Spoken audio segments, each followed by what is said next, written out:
شریعت میں یہ مسئلہ ہے کہ خاوند اپنے اخراجات میں جو مرضی معاملہ کرے، لیکن نا بیوی کے لیے کچھ نہ کچھ خرچہ ہر مہینے ضرور متعین کرے۔ یہ بڑی امپورٹنٹ بات ہے میرج ریلیشن شپ کو اچھا بنانے کے لیے۔ اب یہاں پہ ہم لوگ کرتے کیا ہیں کہ ہم اس کو چیزیں تو لا کے دیتے ہیں، ہم اس کو کھانا تو لا کے دیتے ہیں، اس کو کس چیز کی ضرورت ہے، لیکن فقہ میں یہ چیز لکھ دی گئی ہے کہ بیوی کو کچھ نہ کچھ خرچہ ضرور دینا ہے۔ وہ اپنی حیثیت کے مطابق چاہے ہر مہینے 500 روپے ہو، چاہے ہر مہینے 5000 روپے کیوں نہ ہو، چاہے ہر مہینے 50,000 روپے کیوں نہ ہو، وہ آپ کی اپنی حیثیت کے مطابق ہے۔ اور بیوی کو یہ حق ہے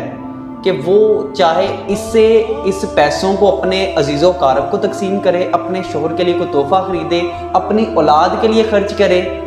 صدقہ کر دے، خیرات کر دے، مدرسہ بنوا دے، مسجد میں دے دے، اور یہ اس کا حق ہے۔